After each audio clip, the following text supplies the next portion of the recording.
So in this session we are going to learn about project control, Gantt charts, milestone charts, CPM and PERT. CPM ಅಂದ್ರೆ critical path method and PERT ಅಂದ್ರೆ program evaluation and review technique. What is project control? Project control ಅಂತಂದ್ರೆ ಏನು? Control ಅಂದ್ರೆ ನಮ್ಮ ಹಿಡಿತದಲ್ಲಿ ಇಟ್ಕೊಳ್ಳೋಂಥದ್ದು. So ಯಾವುದೇ ಒಂದು project ಆಗಲಿ, ಆ ಪ್ರಾಜೆಕ್ಟ್ ರನ್ ಆಗಬೇಕಾದ್ರೆ, ರನ್ ಆಗೋದಕ್ಕೂ ಮುಂಚೆ ಅಥವಾ ರನ್ ಆಗಿ ನಂತರ, ಹ್ಯಾಂಡ್ ಓವರ್ ಆದಮೇಲೆ ಪ್ರಾಜೆಕ್ಟನ್ನ ಕಂಟ್ರೋಲಲ್ಲಿ ಇಟ್ಕೋಬೇಕು ಅಂದರೆ we may have to use certain tools. ಆ ಟೂಲ್ಸ್ ಏನೇನು ಅನ್ನೋದ್ರ ಬಗ್ಗೆ ನಾವು ಆಲ್ರೆಡಿ ತಿಳ್ಕೊಂಡಿದ್ದೀವಿ. ಈಗ ಕಂಟ್ರೋಲ್ ಯಾವ ರೀತಿ ಮಾಡಬೇಕು, ಅದರಲ್ಲಿ ಸುಮಾರು ಮೆಥಡ್ಸ್ ಬರುತ್ತೆ. ಅದು ಏನು ಅನ್ನೋದನ್ನ ತಿಳ್ಕೊಳ್ಳೋಣ. ಏನು ಪ್ರಾಜೆಕ್ಟ್ ಕಂಟ್ರೋಲ್ ಅಂತಂದ್ರೆ, project control refers to process of monitoring and managing a project to ensure its progresses as planned and meets its objective. ಏನಂತಂದ್ರೆ ನಮ್ಮ ಪ್ರಾಜೆಕ್ಟ್ ಅದರ ಆಬ್ಜೆಕ್ಟಿವ್ ಕಡೆ ರನ್ ಆಗ್ತಾ ಇದೆನೋ ಇಲ್ವೋ, ಸರ್ ಅದರ ಆಬ್ಜೆಕ್ಟಿವ್ನ ರೀಚ್ ಆಗುತ್ತಾ ಇಲ್ವೋ, ಸೊ ಅದನ್ನ ಮಾನಿಟರ್ ಮಾಡೋದು ಹೇಗೆ, ಅದನ್ನ ಕಂಟ್ರೋಲಲ್ಲಿ ಇಟ್ಕೊಳೋದು ಹೇಗೆ ಅನ್ನೋದು ಪ್ರಾಜೆಕ್ಟ್ ಕಂಟ್ರೋಲ್ ಅಂತ ಕರಿತೀವಿ. ಈ ಕಂಟ್ರೋಲಲ್ಲಿ ಏನೇನು ಆಕ್ಟಿವಿಟೀಸ್ ಬರುತ್ತೆ ಅಂತಂದ್ರೆ, ಏನೇನು ನಾವು ಮಾಡಬೇಕು ಅಂತಂದ್ರೆ, it involves tracking project activities, resources, schedules and budgets and taking corrective actions when necessary to keep the project on track and within defined parameters. ಅಂದ್ರೆ ನಮ್ಮ ಆಕ್ಟಿವಿಟೀಸು ನಮ್ಮ ಶೆಡ್ಯೂಲ್ ಪ್ರಕಾರ, ಪ್ಲಾನ್ ಪ್ರಕಾರ ರನ್ ಆಗ್ತಾ ಇದೆನೋ ಇಲ್ವೋ, ನಮ್ಮ ರಿಸೋರ್ಸಸ್ಸು ನಮ್ಮ ಆಕ್ಟಿವಿಟೀಸ್ಗೆ ಸಂಬಂಧಪಟ್ಟಂತ ರಿಸೋರ್ಸಸ್ಸು ಯೂಸ್ ಆಗ್ತಾ ಇದೆನೋ ಇಲ್ವೋ, ಅಥವಾ ಎಕ್ಸಸ್ ರಿಸೋರ್ಸಸ್ ಏನಾದರೂ ಬಂದು ನಮ್ಮ ಪ್ರಾಜೆಕ್ಟ್ ಸೈಟಲ್ಲಿ ಬಂದು ಸ್ಟಾಕ್ ಆಗಿದೆನಾ, ಅದು ಎಕ್ಸ್ಪೈರ್ ಆಗ್ತಾ ಇದೆನಾ, ಅದರದ್ದು ಪ್ರಾಪರ್ ಯುಟಿಲೈಸೇಷನ್ ಆಗ್ತಾ ಇದೆನೋ ಇಲ್ವೋ ಅನ್ನೋ ಒಂದು ವಿಷಯ ಏನಾಗುತ್ತೆ ನಮಗೆ ಟ್ರ್ಯಾಕಿಂಗ್ ಅಂತ ಕರಿತೀವಿ ನಾವು. ಮತ್ತೆ ಬಡ್ಜೆಟ್ಸ್. ಸೊ ಬಡ್ಜೆಟ್ಸ್ ನಮಗೆ ಯಾವ ಸ್ಟೇಜ್ ಆಫ್ ದಿ ಪ್ರಾಜೆಕ್ಟ್ ಅಲ್ಲಿ ಜಾಸ್ತಿ ಬೇಕು, ಎಲ್ಲಿ ಕಡಿಮೆ ಮಾಡಬೇಕು, ನಾವು ಎಲ್ಲಿ ಕಂಟ್ರೋಲ್ ಮಾಡಬೇಕು ಅನ್ನೋದು ಬಡ್ಜೆಟರಿ ರಿಕ್ವೈರ್ಮೆಂಟ್ಸ್ ಆಗುತ್ತೆ. Next, taking corrective actions when necessary to keep the project on track and within defined parameters. ಅಂದ್ರೆ ಎಲ್ಲಿ ನಾವು ನೆಸೆಸರಿ ಆಕ್ಷನ್ಸ್ ನ ತಗೋಬೇಕು ಅಲ್ಲಿ ಆಕ್ಷನ್ಸ್ ನ ತಗೊಂಡು ನಮ್ಮ ಪ್ರಾಜೆಕ್ಟ್ ನ ನಾವು ಟ್ರ್ಯಾಕ್ ಅಲ್ಲಿ ಇಟ್ಕೋಬೇಕು. ಅಲ್ಲಿ ಏನೇನ್ ಪ್ಯಾರಾಮೀಟರ್ಸ್ ನ ಯೂಸ್ ಮಾಡಬೇಕು ಅದನ್ನ ನಾವು ಪ್ರಾಜೆಕ್ಟ್ ಕಂಟ್ರೋಲ್ ಅಂತ ಕರಿತೀವಿ. ನಾವು so what is the purpose of project control? ಯಾಕೆ ಕಂಟ್ರೋಲ್ ಮಾಡಬೇಕು ನಾವು? To control the progress of activities. So ನಮ್ಮ ಆಕ್ಟಿವಿಟೀಸು ಪ್ರೋಗ್ರೆಸ್ ಆಗ್ತಾ ಇರೋಂಥದ್ದು ಜಾಸ್ತಿ ಆಗ್ತಾ ಇದೆನಾ, ನಮ್ಮ ಶೆಡ್ಯೂಲ್ಗಿಂತ ಜಾಸ್ತಿ ಆಗ್ತಾ ಇದೆನಾ, ಅಥವಾ ನಮ್ಮ ಶೆಡ್ಯೂಲ್ಗಿಂತ ಕಡಿಮೆ ಆಗ್ತಾ ಇದೆನಾ. ಸೊ ಈ ರೀತಿ ಕಂಟ್ರೋಲ್ ಮಾಡಲಿಕ್ಕೆ, ಈ ರೀತಿ ನಾವು ನಮ್ಮ ಟ್ರ್ಯಾಕ್ ಮಾಡಲಿಕ್ಕೆ ನಾವು ಪ್ರಾಜೆಕ್ಟ್ ಕಂಟ್ರೋಲ್ನ ಮಾಡಬೇಕಾಗತ್ತೆ. To control the performance of the project activities ಅಂದ್ರೆ ನಮ್ಮ ಪ್ರೋಗ್ರೆಸ್ ಅಷ್ಟೇ ಅಲ್ಲ, ಪರ್ಫಾರ್ಮೆನ್ಸ್ ಕೂಡ. ಯಾವುದೇ ಒಂದು ಮಷಿನ್ನ ಯೂಸ್ ಮಾಡಿ ಅಥವಾ ಯಾವುದೇ ಒಂದು ಮ್ಯಾನ್ ಪವರ್ನ ಯೂಸ್ ಮಾಡಿ, ಸೊ ಆ ಒಂದು ಮ್ಯಾನ್ ಪವರ್ ಅಥವಾ ಮಷಿನ್ ಆಗಿರ್ಬೋದು ಅಥವಾ ಮಟೀರಿಯಲ್ಸ್ ಆಗಿರ್ಬೋದು, ಈ ತರ ಎಲ್ಲ ರಿಸೋರ್ಸಸ್ಸು ಸರಿಯಾಗಿ ಪರ್ಫಾರ್ಮ್ ಮಾಡ್ತಾ ಇದ್ದಾರಾ ಇಲ್ವೋ, ನಾವು ಅದನ್ನ ಹೈರ್ ಮಾಡಿರೋಂಥದ್ದು ಅಥವಾ ಪರ್ಚೇಸ್ ಮಾಡಿರೋಂಥ ಪರ್ಪಸ್ ಸರ್ವ್ ಆಗ್ತಾ ಇದ್ದಾರಾ ಇಲ್ವೋ. ಯಾವುದೇ ಒಂದು ಮಟೀರಿಯಲ್, ನೀವು ಕನ್ಸ್ಟ್ರಕ್ಷನ್ ಬಗ್ಗೆ ಹೇಳ್ತೀನಿ ನಾನು. ಕನ್ಸ್ಟ್ರಕ್ಷನ್ ಪ್ರಾಜೆಕ್ಟ್ ಅಲ್ಲಿ ನಾವು ಮಟೀರಿಯಲ್ನ ಅಥವಾ ಮಷಿನ್ನ ಹೈರ್ ಮಾಡಿದೀವಿ, ಬಾಡಿಗೆಗೆ ತಗೊಂಡಿದೀವಿ ಅಥವಾ ಪರ್ಚೇಸ್ ಮಾಡಿದೀವಿ ಅಂದ್ರೆ ಅದರದ್ದು ನಾವು ಆಪ್ಟಿಮಮ್ ಯುಟಿಲೈಸೇಷನ್ ಮಾಡಬೇಕು. If it is not utilised optimally, then it is of no use. So for that purpose we need to have a control on our project. ಏನದು? to control the project schedule. So ನಾವು ಏನು schedule ಮಾಡಿರ್ತೀವಲ್ಲ, project schedule, before starting up of a project, it should be under control. If it goes beyond our control, our project will not be a success. So successful project ಅಂತ ನಾವು ಹೇಳೋದಕ್ಕೆ ಆಗೋದಿಲ್ಲ. So for that reason you need to have a control on project schedule as well. To have a control over the project cost. So it is very important. So ನಾವು ಯಾವುದೇ ಪ್ರಾಜೆಕ್ಟ್ನ start ಮಾಡಬೇಕು, run ಮಾಡಬೇಕು, ಮುಗಿಸ್ಬೇಕು ಅಂದರೆ it should be within our budget. So ನಾವೇನು plan ಮಾಡಿದ್ದೀವಲ್ಲ cost, it should be within the cost we have planned earlier. To have a control over the delays in the project activities. So this is the most important thing in we may have to face in all the projects, not only in construction, you may have to face in other projects also. ನಮ್ಮ computer science engineers face ಮಾಡುವಂಥ ಪ್ರಾಜೆಕ್ಟ್ಸಲ್ಲೂ ಈ delays ಅನ್ನೋದು ಬಂದೇ ಬರುತ್ತೆ. So delays ಏನಕ್ಕಾಗುತ್ತೆ? When we don't have control on the project. So ಇದೆಲ್ಲ ಕಾರಣಕ್ಕೋಸ್ಕರ ನಮಗೆ you should have project control. So ಅದನ್ನು ಹೇಗೆ ಮಾಡಬೇಕು, ಯಾಕೆ ಮಾಡಬೇಕು, ಮತ್ತೆ what are the steps required to in project control. So next ಏನು ಸ್ಟೆಪ್ಸ್ ನಾವು ಫಾಲೋ ಮಾಡಬೇಕಾಗುತ್ತೆ ಪ್ರಾಜೆಕ್ಟ್ ಕಂಟ್ರೋಲ್ ಮಾಡಬೇಕು ಅಂದರೆ, ಎಸ್ಟಾಬ್ಲಿಷಿಂಗ್ ಆಫ್ ಕಂಟ್ರೋಲ್ಸ್ ಅಂದರೆ ನೀವು ಯಾವ ಸ್ಟೇಜಲ್ಲಿ ಅದನ್ನು ಮಾನಿಟರ್ ಮಾಡಬೇಕು, ಅದನ್ನು ನೀವು ಹೋಗ್ಬಿಟ್ಟು ಅದನ್ನು ಇನ್ಸ್ಪೆಕ್ಟ್ ಮಾಡಬೇಕು. You have to establish certain benchmarks or milestones ಅಂತ ಕೂಡ ಕರಿಬೋದು. ಸೊ ಆ ಒಂದು ಸ್ಟೇಜಲ್ಲಿ ನಾವೇನು ಮಾಡಬೇಕು, you may have to go and inspect, or you may have to involve individually personally in project. So ಆ ಥರ ಸ್ಟೇಜಸ್ನ ಫಸ್ಟ್ ಎಸ್ಟಾಬ್ಲಿಷ್ ಮಾಡ್ಬೇಕು ನಾನು. ಅಂದರೆ ಯಾವುದೇ ಒಂದು ಪ್ರಾಜೆಕ್ಟ್ ಆಗಲಿ ಡಿಫ್ರೆಂಟ್ ಸ್ಟೇಜಸ್ ಬರುತ್ತೆ. ಸೊ ಪ್ರತಿಯೊಂದು ಸ್ಟೇಜಸ್ಸಲ್ಲೂ ನಾವು ಮೈಲ್ ಸ್ಟೋನ್ಸ್ ಅನ್ನೋದನ್ನು ಹಾಕೋಬೇಕಾಗುತ್ತೆ, ಮೈಲಿಗಲ್ಲು ಅಂತ ಕರಿತೀವಲ್ಲ. ಸೊ ಆ ಮೈಲ್ ಸ್ಟೋನಲ್ಲಿ ನಾವು ಆಸ್ ಪರ್ ಅವರ್ ಶೆಡ್ಯೂಲ್ ನನ್ನ ಪ್ರಾಜೆಕ್ಟು ಎಷ್ಟು ಆಗಬೇಕಾಗಿತ್ತು, ಎಷ್ಟು ನಡೀತಾ ಇದೆ, ಮತ್ತು ಎಷ್ಟು ಮುಗಿದಿದೆ ಅನ್ನೋದನ್ನ ನಾವು ಕಂಟ್ರೋಲ್ ಮಾಡಬೇಕಾಗತ್ತೆ. On going controlling activities using above controls ಅಂದರೆ ನಾವೇನು ಮೈಲ್ ಸ್ಟೋನ್ನ ಎಸ್ಟಾಬ್ಲಿಷ್ ಮಾಡ್ತೀವಲ್ಲ ಪ್ರಾಜೆಕ್ಟ್ ಕಂಟ್ರೋಲ್ ಪಾಯಿಂಟ್ಸ್ನ, ಆ ಪಾಯಿಂಟ್ಸ್ನ ನಾವು ಇನ್ಸ್ಪೆಕ್ಟ್ ಮಾಡಬೇಕು, ಫ್ರೀಕ್ವೆಂಟಾಗಿ ಇನ್ಸ್ಪೆಕ್ಷನ್ ಮಾಡಬೇಕು. ಅದ್ರ ಬಗ್ಗೆ ನಾವು ಡೀಟೇಲ್ಸ್ನ ಕಲೆಕ್ಟ್ ಮಾಡಬೇಕು. ಆ ಪ್ರಾಜೆಕ್ಟ್ನ ಎಕ್ಸಿಕ್ಯೂಟ್ ಮಾಡ್ತಕ್ಕಂಥ ಪರ್ಸನ್ನ, ಮ್ಯಾನ್ ಪವರ್ನ ನಾವು ಕಂಟ್ರೋಲಲ್ಲಿ ಇಟ್ಕೋಬೇಕು. Next setting targets for what should be achieved. So ನಮ್ಮ ಶೆಡ್ಯೂಲಲ್ಲಿ ಆಲ್ರೆಡಿ ಅದು ಮೆನ್ಷನ್ ಆಗಿರುತ್ತೆ ಏನು. So when the work has to be started, when the work has to be resumed, when it has to be stopped ಅನ್ನೋದು it has already explained or defined in our schedule. That has to be targeted. ನಮ್ಮ ಟಾರ್ಗೆಟ್ಸ್ನ ನಾವು set ಮಾಡ್ಕೋಬೇಕು. So by the end of this week what is the target we should achieve, by the end of this month or by the end of this financial year what is the target we may have to reach. ಅದನ್ನು ನಾವು reach ಮಾಡಬೇಕು ಅನ್ನೋದು we may have to predetermine. Next measurement of what is happening. So this is very important. So ಅಂದರೆ as per your schedule, as per your plan, so you may have to measure what is happening, ಏನಾಗ್ತಾ ಇದೆ ಅನ್ನೋದನ್ನು ನಾವು measure ಮಾಡಬೇಕು. So how much it is completed, how much it is ongoing ಅನ್ನೋದನ್ನು ನಾವು control ಮಾಡಬೇಕಾಗುತ್ತೆ. Next comparison between what should happen and what is happening or likely to happen. You have to compare your project with the similar project which is ongoing parallelly ಅಥವಾ ಮುಂಚೆ ಆಗಿರುವಂಥ ಯಾವುದಾದ್ರೂ project ಆಗಿರ್ಬೋದು, ಅಥವಾ parallel ಆಗಿ run ಆಗ್ತಿರ್ತಕ್ಕಂಥ project ಆಗಿರ್ಬೋದು, ನಿಮ್ಮ ಸ್ಟೇಜಲ್ಲೇ ಇದ್ದಾಗ ಅದು ಎಲ್ಲಿತ್ತು ಅನ್ನೋದನ್ನ ನಾವು ಕಂಪೇರ್ ಮಾಡಬೇಕಾಗುತ್ತೆ. Or what may likely to happen, ಏನಾಗ್ಬೋದು ನನ್ನ ಪ್ರಾಜೆಕ್ಟು.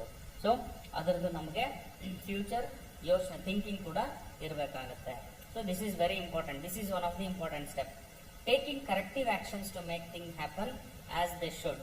ಸೊ ನಮ್ಮ ಶೆಡ್ಯೂಲ್ ಪ್ರಕಾರ, ನಮ್ಮ ಪ್ಲಾನ್ ಪ್ರಕಾರ ಪ್ರಾಜೆಕ್ಟ್ ರನ್ ಆಗ್ತಾ ಇದೆನೋ ಇಲ್ವೋ ಅನ್ನೋದನ್ನ ನೋಡ್ಕೊಂಡು, when it is going beyond our control, ನಮ್ಮ ಕಂಟ್ರೋಲ್ ತಪ್ಪಿ ಹೋದಾಗ, so what are the corrective actions need to be taken. So whether it may have to replace some machines, or you may have to replace some resources. It may be manpower, machine, equipments, tools, materials, whatever. ಏನಾದರೂ replace ಮಾಡಬೇಕು ಅಂತಂದರೆ you have to take corrective actions at right point. This is very important. So like this you may have to follow these steps to have your project under control. Project control ಮಾಡಬೇಕು ಅಂದರೆ ನೀವು ಈ ಥರ ಸ್ಟೆಪ್ಸ್ನ, ನೀವು ಇದೇ particular steps, ಇದೇ procedure ಅಂತ ಹೇಳೋದಿಲ್ಲ. You can write your own steps required to control your project. So depending upon the type of tool you are going to use, ನೀವು ಯಾವ ಥರ ಟೂಲ್ನ ಯೂಸ್ ಮಾಡ್ತೀರಾ ಪ್ರಾಜೆಕ್ಟ್ ಕಂಟ್ರೋಲ್ ಮಾಡಲಿಕ್ಕೆ. ಸೊ ನಾವು ಮುಂಚೆ ಡಿಸ್ಕಸ್ ಮಾಡಿದ್ವಿ ನಮ್ಮ ಪ್ರಾಜೆಕ್ಟ್ ಪ್ಲಾನಿಂಗ್ ಮತ್ತು ಶೆಡ್ಯೂಲಿಂಗ್ ಹೇಗಿದ್ದಾರೆ, ಸೋ ಮೆನಿ ಟೂಲ್ಸ್, ಆ ಥರ ಸಾಫ್ಟ್ವೇರ್ಸ್ ಆಗಿರ್ಬೋದು. ಸೊ ಅದೇ ಥರ ನೀವು ಯಾವ ಟೂಲ್ನ ಉಪಯೋಗಿಸ್ತೀರಾ, ಈ ನೆಕ್ಸ್ಟ್ ಸ್ಲೈಡ್ಸಲ್ಲಿ ನಾವು ನೋಡ್ತೀವಿ ಏನು ಟೂಲ್ಸ್ ಅಂತೇಳಿ. ಸೊ ಯಾವ ಟೂಲ್ಸ್ನ ಯೂಸ್ ಮಾಡ್ತೀರಾ ಅನ್ನೋದ್ರ ಮೇಲೆ you may have to take decision how to control on, or what are the steps you may have to follow ಅನ್ನೋದ್ರ ಬಗ್ಗೆ ನೀವು ನೋಡಬೇಕಾಗುತ್ತೆ. So what are the various tools available for project control. So ನಾವು we have discussed what is the objective of project control, what are the steps to be followed for project control. Now let us see what are the tools available for project control. ಏನೇನು tools available ಇದೆ. ಮೊದಲನೇದು Gantt charts, next milestone charts, next is network diagrams, next CPM, next is PERT, and next is WBS, and last one is project documentation. These are the different tools which are available for you to control your project. Project control ಮಾಡಲಿಕ್ಕೆ ಸುಮಾರು tools ಇದೆ. So we have already seen about Gantt charts and milestone charts, bar charts ಬಗ್ಗೆ ನಾವು already ಕಲ್ತಿದ್ದೀವಿ. So ನಾವು let us see what are those tools and what are their applications. So Gantt charts you have already seen. Gantt charts ಮತ್ತೆ bar charts ಬಗ್ಗೆ ನಾವು already last session ಅಲ್ಲಿ discuss ಮಾಡಿದೀವಿ. A Gantt chart is a widely used tool in project control for planning, scheduling and tracking the project activities. So it is widely used for projects. ಸಣ್ಣ ಸಣ್ಣ ಪ್ರಾಜೆಕ್ಟ್ಸ್ಗೆ ನಾವು ತುಂಬಾ frequent ಆಗಿ ತುಂಬಾ wide ಆಗಿ use ಮಾಡ್ತಕ್ಕಂಥ ಒಂದು ಟೂಲ್ ಪ್ರಾಜೆಕ್ಟ್ ಕಂಟ್ರೋಲ್ ಟೂಲ್ ಆಗಿರುತ್ತೆ. ಸೊ ಇದನ್ನ ಟ್ರ್ಯಾಕ್ ಮಾಡೋದು ಹೇಗೆ, we have already seen. It provides a visual representation of the project timeline, task, dependencies and milestones. So ಈ ಒಂದು ಗ್ಯಾಂಟ್ ಚಾರ್ಟ್ ನಮಗೆ ವಿಜುವಲ್ ರೆಪ್ರೆಸೆಂಟೇಷನ್ ಕೊಡುತ್ತೆ, ಅಂದ್ರೆ ನಮ್ ಕಣ್ಣಿಗೆ ಕಾಣಿಸುತ್ತೆ. So you can observe if you visit construction project ಸೈಟಿಗೆ ಹೋದ ಅಂದ್ರೆ ನೀವು ಇಲ್ಲಿ ಕನ್ಸ್ಟ್ರಕ್ಷನ್ ಪ್ರಾಜೆಕ್ಟ್ ಸೈಟಿಗೆ ಹೋದ ಅಂದ್ರೆ you can observe these type of charts in managers chamber. Managers ಚೇಂಬರ್ಗಳಲ್ಲಿ ನೀವು ಈ ತರ ಚಾರ್ಟ್ಸ್ ನೋಡಿರ್ತೀರಾ. Weekly achievements, monthly achievements, daily achievements, progress report, or so you can see such type of Gantt charts or bar charts in managers chamber in many projects in construction department. So then the next milestone chart, this also we have discussed, but still let us see. A milestone chart is also known as milestone schedule, is a visual representation of significant events or key deliverables in a project. So as I said, milestone are key points in a project schedule. Key points in a project schedule ಅಂತಂದ್ರೆ ನಮ್ಮ mile stone ಅನ್ನೋದು just like critical points ಅಂತಾನು ಕರಿಬಹುದು. ಈ mile stone ನ ನಾವು schedule ಪ್ರಕಾರ ಆಗಿರುವಂತ ಟೈಮ್ ಅಲ್ಲಿ ಅಚೀವ್ ಮಾಡಿಲ್ಲ ಅಂದ್ರೆ it may lead to delay in project delay ಆಗುವಂತ ಚಾನ್ಸಸ್ ಇರುತ್ತೆ. So these are called as milestones. It helps to track progress, monitor project deadlines and communicate important project milestones to stakeholders. ಅಂದ್ರೆ ನಮ್ಮ project ನ track ಮಾಡಲಿಕ್ಕೆ, deadlines ನ monitor ಮಾಡಲಿಕ್ಕೆ ಮತ್ತೆ important project milestones ನ communicate ಮಾಡಲಿಕ್ಕೆ milestone chart help ಮಾಡುತ್ತೆ. We have already discuss that, but still I am going to explain again. Each milestone represents a significant point in the project that marks the completion of specific task, phase or achievement. So ಪ್ರತಿಯೊಂದು milestone ಏನನ್ನ represent ಮಾಡುತ್ತೆ ಅಂದ್ರೆ significant point in the project that marks the completion of specific task. ಯಾವುದೇ ಒಂದು task, ಯಾವುದೇ ಒಂದು ಆಕ್ಟಿವಿಟಿನ ನಾವು ಎಲ್ಲಿ ಕಂಪ್ಲೀಟ್ ಮಾಡಬೇಕು, those points are called as milestones. ಅದನ್ನ ತೋರಿಸುತ್ತೆ ನಮಗೆ. ಇದು ಒಂದು ಕೂಡ ಕಂಟ್ರೋಲಿಂಗ್ ಟೂಲ್. ಸೊ ಏನು, there are some key aspects of using milestone chart for project control. ಏನಂದ್ರೆ planning and sequencing, monitoring progress, deadlines and accountability, communication and reporting, decision making and resource allocation. So ಈ milestone chart it's just the improvisation of bar chart or Gantt chart. ಇಲ್ಲೇನ್ ಮಾಡ್ತೀವಿ, planning and sequencing ಮಾಡ್ತೀವಿ. Monitoring progress ನ ನಾವು it may be daily or weekly or monthly, whichever, any time, at any time of project you may monitor the progress of the project.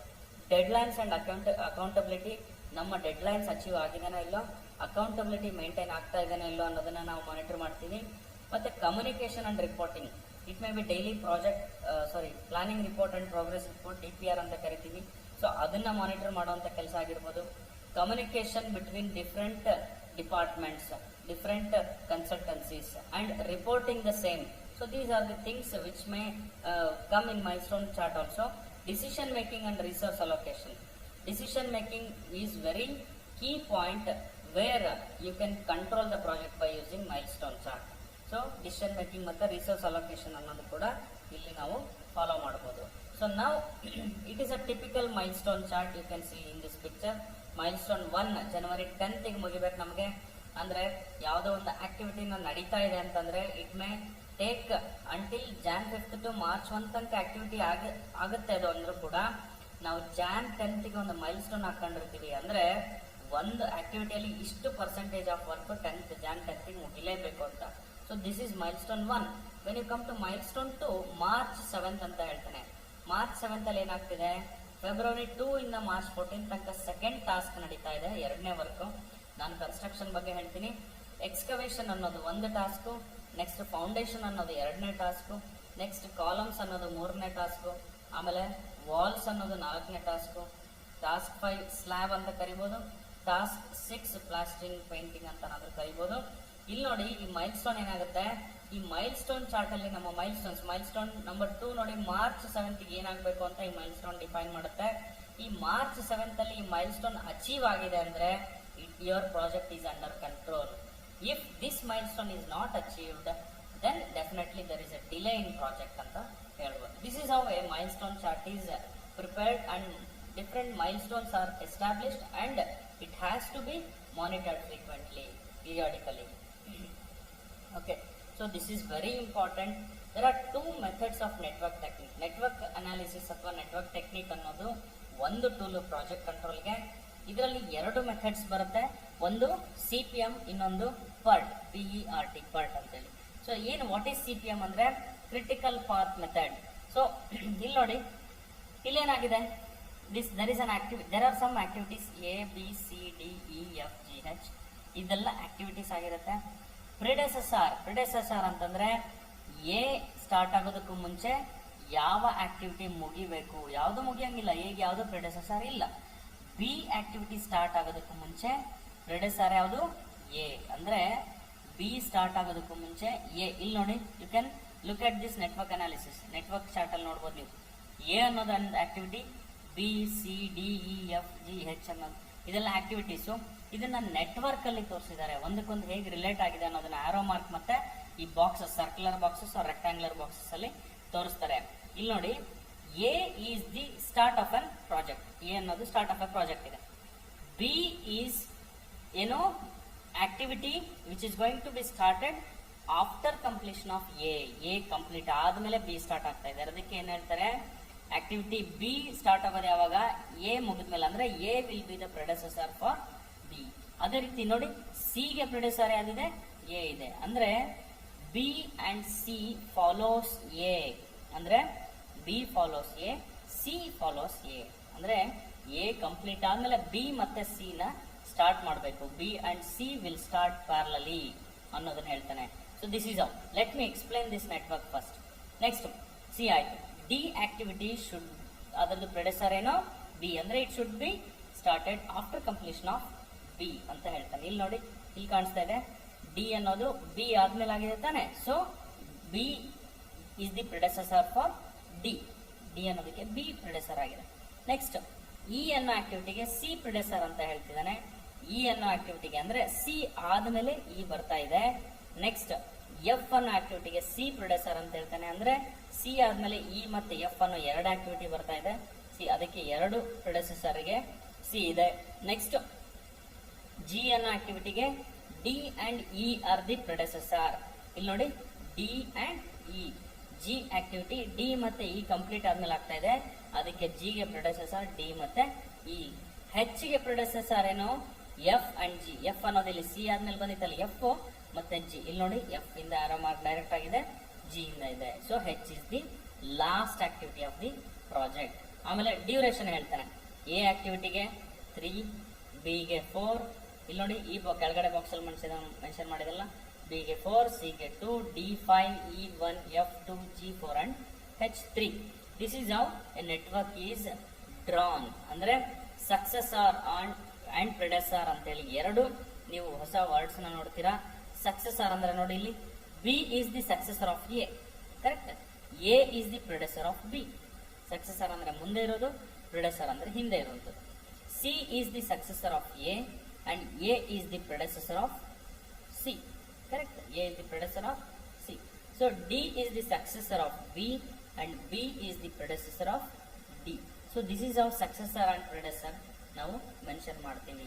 ಈ network technique ಅನ್ನೋದು ನಮ್ಮ project ಕಂಟ್ರೋಲ್ಗೆ important tool ಆಗಿರುತ್ತೆ. So ನಾವು let us C ಏನು ಇದರದ್ದು uses ಏನು. So ಈಗ ನಾವು ನೆಟ್ವರ್ಕ್ CPM ಅಲ್ಲಿ ನೆಟ್ವರ್ಕ್ ಹೇಗೆ ಅನ್ನೋದನ್ನ ನೋಡಿದ್ವಿ, ಪ್ರೆಡೆಸರ್ ಮತ್ತೆ ಸಕ್ಸೆಸರ್ನ. ಸೊ ಇಲ್ಲಿ ಇದರ ಯೂಸಸ್ ಏನೇನು ಅಂತ ನೋಡೋಣ. It indicates the start and finish time of each activity of the project. So ಈ ಒಂದು ನೆಟ್ವರ್ಕ್ ಟೆಕ್ನಿಕ್ ಏನಾಗುತ್ತೆ, ನಮಗೆ ಯಾವುದೇ ಒಂದು ಆಕ್ಟಿವಿಟಿದು ಸ್ಟಾರ್ಟ್ ಮತ್ತೆ ಫಿನಿಶ್ ನ ಹೇಳ್ಕೊಡುತ್ತೆ. Start time and finish time ನ ತೋರಿಸುತ್ತೆ. It helps in better scheduling, monitoring and control of the project activities. ಈ ನೆಟ್ವರ್ಕ್ ಟೆಕ್ನಿಕ್ ನಮಗೆ ಬೆಟರ್ ಶೆಡ್ಯೂಲಿಂಗ್, ಮಾನಿಟರಿಂಗ್ ಮತ್ತೆ ಕಂಟ್ರೋಲ್ ಆಫ್ ಪ್ರಾಜೆಕ್ಟ್ ಆಕ್ಟಿವಿಟೀಸ್ ನ ಮಾಡುತ್ತೆ. It helps in better execution of the project. ಯಾವುದೇ ಒಂದು project ಅನ್ನ ಬೆಟರ್ ಎಕ್ಸಿಕ್ಯೂಷನ್ ಅಂದ್ರೆ in time, within budget, within resources available, optimum utilisation of resources, ಇದೆಲ್ಲಾನು ನಮಗೆ help ಮಾಡುತ್ತೆ ನೆಟ್ವರ್ಕ್ ಟೆಕ್ನಿಕ್ ಇಂದ. It helps in identifying the critical path. This is very important. Let us go back. See there ಪಾತ್ಗಳಿದೆ ನೋಡಿ. A ಇಂದ ನನಗೆ ಹೆಚ್ ತನಕ ಬರಬೇಕು ಪ್ರಾಜೆಕ್ಟ್ ಅಂತಂದ್ರೆ ನಾವು ಯಾವುದೇ ಪಾತ್ ಅಲ್ಲಿ ಬಂದರೂ ಕೂಡ ಹೆಚ್ಚನ್ನ ರೀಚ್ ಆಗ್ತಿರ್ತಾನೆ. How many paths are there? A, B, D, G, H. ಅಂದ್ರೆ ಎ, ಬಿ, ಡಿ, ಜಿ, ಹೆಚ್ಗೂ ನಾವು ಬರ್ಬೋದು end point. A, C, E, G, ಹೆಚ್ಗೂ ಎಂಡ್ ಪಾಯಿಂಟಿಗೆ ಬರ್ಬೋದು. ಎ, ಸಿ, ಎಫ್, ಹೆಚ್ಗೂ ಎಂಡ್ ಪಾಯಿಂಟ್. ಅಂದ್ರೆ there are 3 paths in this network diagram. ಈ ನೆಟ್ವರ್ಕ್ ಡಯಾಗ್ರಾಮ್ ಅಲ್ಲಿ 3 ಪಾತ್ ಇದೆ. A, B, D, G, H. ಆಮೇಲೆ ಇನ್ನೊಂದು ಯಾವುದು? A, C, E, G, H. Next A, C, F, H. ಯಾವಾಗಲೂ ನಮ್ಮ ನೆಟ್ವರ್ಕ್ ಡಯಾಗ್ರಾಮು ಫಾರ್ವರ್ಡ್ ಆರೋಸ್ ಅಲ್ಲಿ ಇರುತ್ತೆ, ಬ್ಯಾಕ್ವರ್ಡ್ ಯಾವಾಗಲೂ ಇರೋದಿಲ್ಲ ನೆಟ್ವರ್ಕ್ ಡಯಾಗ್ರಾಮು. ಈ ಫಾರ್ವರ್ಡ್ ಆರೋಸ್ ಅಲ್ಲಿ ಬರುವಂತ ಪಾತ್ಗಳನ್ನು ನಾವು ಫಸ್ಟ್ ಐಡೆಂಟಿಫೈ ಮಾಡಬೇಕು. ಆಮೇಲೆ ಕ್ರಿಟಿಕಲ್ ಪಾತ್ ನ ಫೈಂಡ್ ಔಟ್ ಮಾಡೋದಕ್ಕೆ ಹೆಲ್ಪ್ ಮಾಡುತ್ತೆ. What is critical? ಕ್ರಿಟಿಕಲ್ ಅಂತಂದ್ರೆ ತುಂಬಾ ಸೀರಿಯಸ್ ಆಗಿರುವಂಥದ್ದು. ಅಂದ್ರೆ ಕ್ರಿಟಿಕಲ್ ಪಾತ್ ಅಂದ್ರೆ ಆ ಪಾತ್ ಅಲ್ಲಿ ಬರ್ತಕ್ಕಂಥ ಆಕ್ಟಿವಿಟೀಸ್ ಮತ್ತೆ ಮೈಲ್ ಸ್ಟೋನ್ಸ್ ಯಾವುದೇ ಕಾರಣಕ್ಕೂ ಡಿಲೇ ಆಗಬಾರ್ದು. So that critical path should be maintained as per schedule. ನಮ್ಮ ಶೆಡ್ಯೂಲ್ ಪ್ರಕಾರ ಆ ಕ್ರಿಟಿಕಲ್ ಪಾತ್ ನ ಮೇಂಟೈನ್ ಮಾಡಬೇಕು. ಸೊ ಲೆಟ್ ಅಸ್ ಸಿ ಯಾವ್ದು ಕ್ರಿಟಿಕಲ್ ಪಾತ್ ಅಂದ್ರೆ the path which is having highest duration, ಅದನ್ನ ಕ್ರಿಟಿಕಲ್ ಪಾತ್ ಅಂತ ಕರಿತೀವಿ. CPM ಮೆಥಡ್ ಅಂತ ಹೇಳ್ತೀವಲ್ಲ. ಸೊ ದಟ್ ಈಸ್ ಅದ್ ನೆಕ್ಸ್ಟ್ ಸ್ಲೈಡ್ ಅಲ್ಲಿ ಕಾಣಿಸುತ್ತೆ ನಿಮಗೆ. So A, B, D, G, H ಅನ್ನೋದು ಕ್ರಿಟಿಕಲ್ ಪಾತ್ ಆಗುತ್ತೆ. ಯಾಕೆಂದ್ರೆ 3, 4, 7, 3 + 4 7, 7 + 5 12, 12 + 4 16, 16 + 3 19. ಸೊ 19 ಡೇಸ್ ಇಲ್ಲಿ ನೋಡಿ, ಡೇಸ್ ಅಲ್ಲಿ ಕೊಟ್ಟಿದ್ದಾನೆ. ಸೊ 19 ಡೇಸ್ ಬರುತ್ತೆ ಎ, ಬಿ, ಡಿ, ಜಿ, ಹೆಚ್ ಅಲ್ಲಿ. So that is why this is called as critical path. ಅದೇ ನೀವು ಬೇರೆ ಕಂಪೇರ್ ಮಾಡಿ 3 + 2 5 + 1 6 + 4 10 + 3 13 ಅಲ್ಲಿ 19 ಬಂದಿತ್ತು ಪಾತ್ 1 ಅಲ್ಲಿ. ಇದು ಪಾತ್ 2. ಪಾತ್ 3 ಅಲ್ಲಿ 3 + 2 5 + 2 7 + 3 10. ಸೊ ಇಲ್ಲಿ 19, ಇಲ್ಲಿ 13, ಇಲ್ಲಿ 10. ಸೊ 3 ಪಾತ್ ಅಲ್ಲಿ ಹೈಯೆಸ್ಟ್ ಡ್ಯೂರೇಷನ್ ಯಾವ್ದಿದೆನೋ ಅದನ್ನ ನಾವು ಕ್ರಿಟಿಕಲ್ ಪಾತ್ ಅಂತ ಕಂಡುಹಿಡಿತೀವಿ. ಅದನ್ನ ಫೈಂಡ್ ಔಟ್ ಮಾಡ್ಲಿಕ್ಕೆ, ಅದನ್ನ ಐಡೆಂಟಿಫೈ ಮಾಡ್ಲಿಕ್ಕೆ ನಮಗೆ ನೆಟ್ವರ್ಕ್ ಟೆಕ್ನಿಕ್ ಹೆಲ್ಪ್ ಮಾಡುತ್ತೆ. It helps in resource allocation such as labours, machines, materials, equipments, tools, materials et cetera. So ಇದೆಲ್ಲ ರಿಸೋರ್ಸಸ್ ಏನಿದೆಲ್ಲ ಇದನ್ನ ಅಲೋಕೇಟ್ ಮಾಡ್ಲಿಕ್ಕೆ, ಅಲಾಟ್ ಮಾಡ್ಲಿಕ್ಕೆ ನಮ್ಮ ನೆಟ್ವರ್ಕ್ ಟೆಕ್ನಿಕ್ ಸಹಾಯ ಮಾಡುತ್ತೆ. It helps to find which activities are to be speeded up so as to minimise the cost. ನಮಗೆ ಇನ್ನೊಂದು ಏನು ಸಹಾಯ ಮಾಡುತ್ತೆ, ನಾವು ಯಾವ ಆಕ್ಟಿವಿಟಿನ ಸ್ಪೀಡ್ ಮಾಡಬೇಕು, ಎಲ್ಲಿ ಸ್ಲೋ ಮಾಡಬೇಕು ಅನ್ನೋ ಒಂದು ಕಾನ್ಸೆಪ್ಟ್ ಗೊತ್ತಾಗುತ್ತೆ. ಸೊ ನಾವು ಯಾಕೆ ಅದನ್ನ ನಮಗೆ ಸ್ಪೀಡ್ ಅಥವಾ ಸ್ಲೋ ಮಾಡಬೇಕು? To minimise the cost. So ಕೆಲವು ಆಕ್ಟಿವಿಟೀಸ್ನ ನಾವು ತುಂಬಾ ಬೇಗ ಮುಗಿಸ್ಬೇಕಾಗಿರುತ್ತೆ, ಕೆಲವನ್ನ ನಿಧಾನಕ್ಕೆ ಯೂಸ್ ಮಾಡಬೇಕಾಗುತ್ತೆ. ಸೊ ಆ ಥರ ಆಕ್ಟಿವಿಟೀಸ್ ಏನು, ಆ ಥರ ರಿಸೋರ್ಸಸ್ ಏನು ಅನ್ನೋದು ನಮಗೆ ಕ್ರಿಟಿಕಲ್ ಪಾತ್ ಇಂದ ಗೊತ್ತಾಗುತ್ತೆ. It helps in controlling the project cost. So ನಮ್ಮ ಪ್ರಾಜೆಕ್ಟ್ ಕಾಸ್ಟ್ ನ ಕಂಟ್ರೋಲ್ ಮಾಡೋದಕ್ಕೆ ಈ ಒಂದು ನಮ್ಮ ನೆಟ್ವರ್ಕ್ ಟೆಕ್ನಿಕ್ ಹೆಲ್ಪ್ ಮಾಡುತ್ತೆ. So these are the different uses of network techniques. Next, let us see CPM. I have already explained critical path method. So a CPM is defined as the longest path in the network diagram to complete the project. So ಯಾವುದೇ ಒಂದು project ನ complete ಮಾಡಬೇಕು ಅಂದ್ರೆ ಅದರಲ್ಲಿ ಸುಮಾರು ದಾರಿಗಳಿರುತ್ತೆ, ಪಾತ್ಗಳಿರುತ್ತೆ. ಅದರಲ್ಲಿ longest path ಯಾವುದು ಅದನ್ನ ನಾವೇನಂತ ಕರಿತೀವಿ? ಕ್ರಿಟಿಕಲ್ ಪಾತ್ ಅಂತ ಕರಿತೀವಿ. Critical path. So thus CPM marks critical activities in a project and concentrates on them. So ಅದಕ್ಕೋಸ್ಕರ CPM ಏನ್ ಮಾಡುತ್ತೆ? ಕ್ರಿಟಿಕಲ್ ಆಕ್ಟಿವಿಟೀಸ್ ನ ಮಾರ್ಕ್ ಮಾಡುತ್ತೆ ಮತ್ತೆ ಅದ್ರ ಮೇಲೆ ಕಾನ್ಸಂಟ್ರೇಟ್ ಮಾಡ್ಲಿಕ್ಕೆ ಹೆಲ್ಪ್ ಮಾಡುತ್ತೆ. The activities in the critical path are called as critical activities. So ಈ ಲಾಸ್ಟ್ ಸ್ಲೈಡ್ ಗೆ ಹೋಗೋಣ. ಈಗ ನಾವು ಎ, ಬಿ, ಡಿ, ಜಿ, ಹೆಚ್ ಅಂತಲ್ಲ, ಇದು ಕ್ರಿಟಿಕಲ್ ಪಾತ್ ಬಂತಲ್ಲ. A, B, D, G, H R the activities which is known as critical activities ಅಂತ ಕರಿತೀವಿ. Because the activities which lies in the critical path are known as critical activities. So you may get this question in your DCET examination. Okay. So ಏನು ನಾವು CPM ಅಲ್ಲಿ ಏನು steps ನ follow ಮಾಡಬೇಕು critical path find out ಮಾಡ್ಲಿಕ್ಕೆ ಅಂತಂದ್ರೆ task identification, task sequencing, determining task durations, constructing the network diagram, finding the critical path and minimize duration of critical path, project control and monitoring. So these are the steps. ಈ ಥರ ನೀವು ಸ್ಟೆಪ್ಸ್ನ ನಿಮ್ಮ ಪ್ರಾಜೆಕ್ಟಿಗೆ ತಕ್ಕ ಹಾಗೆ ನೀವು ಸ್ಟೆಪ್ಸ್ನ ಡಿಫೈನ್ ಮಾಡ್ಕೋಬೋದು.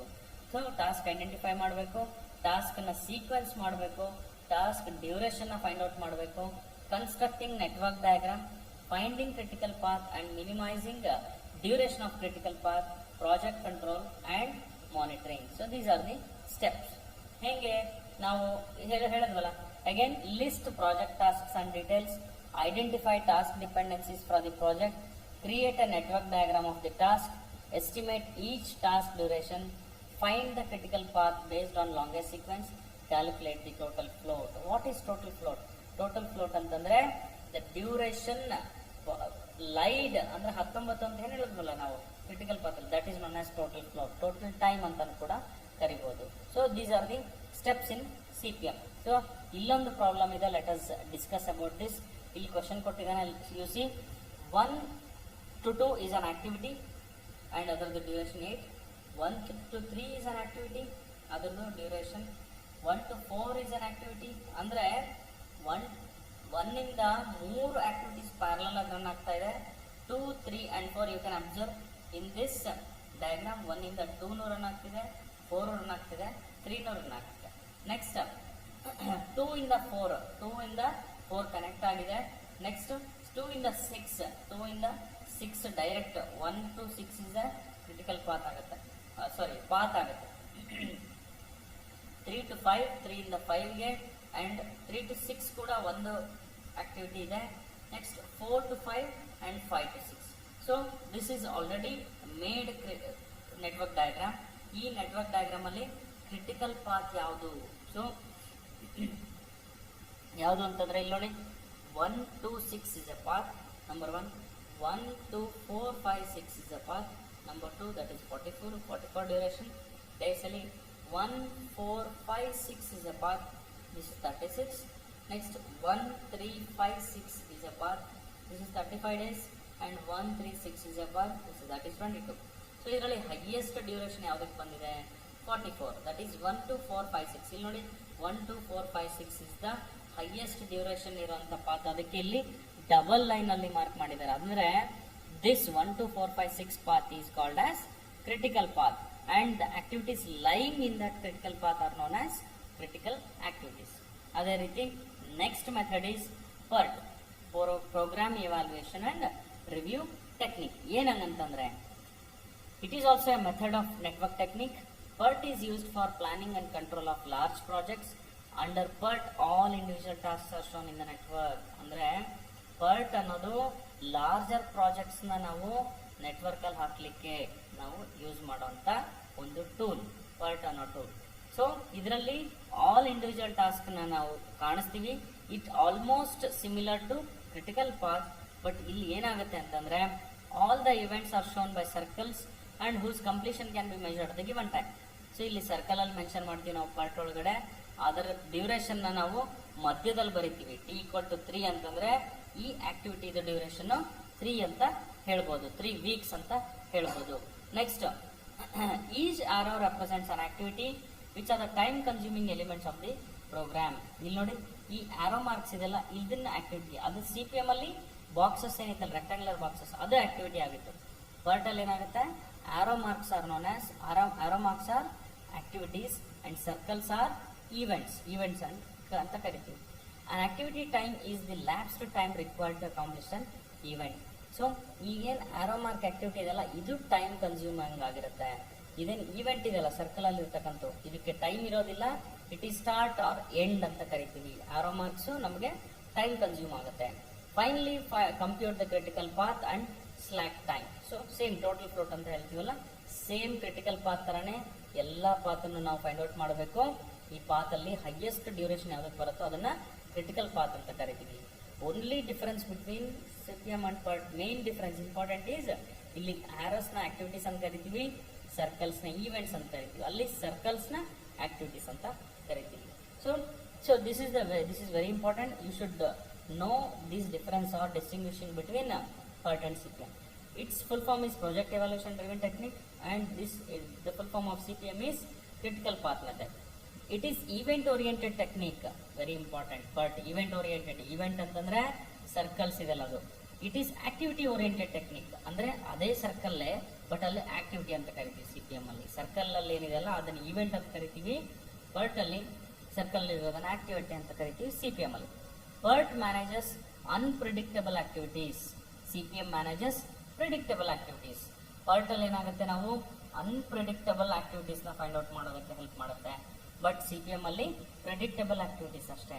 It is focused on time control, it is focused on cost optimisation PERT ಅಲ್ಲಿ. Next, it was developed in 1958, it was developed in 1957. So it is 3-time estimate, it is single time estimate, it is probability model, and it is deterministic model. So these are the distinguish or differences between CPM and PERT. Okay, so now let us see few MCQs which may help you for DCT examination. Which of the following is not a function of a project audit? Evaluating compliance, monitoring project progress, allocating project resources, identifying risks and issues. So ಒಂದು project audit ಅಲ್ಲಿ, audit ಬಗ್ಗೆ ನಾವು next session ಅಲ್ಲಿ ನೋಡ್ತೀವಿ. So let us just keep this one. The critical path method is used primarily for stakeholders, quality control, task sequences and scheduling, cost estimation. ಯಾವುದಕ್ಕೆ ನಾವು CPM use ಮಾಡೋದು? Task sequencing and scheduling ಗೆ. Which of the following is a primary objective of project control? ಏನು? Initiating the project ಅಲ್ಲ, managing project risk, closing the project, creating the project character. So managing project risk is the primary objective of the project control. Next, what is the purpose of Gantt chart in project control? ಏನಕ್ಕೆ? resource allocation, risk assessment, quality management, task scheduling and tracking. So this is the purpose of Gantt chart, task scheduling and tracking. Next, in CPM, what is the critical path?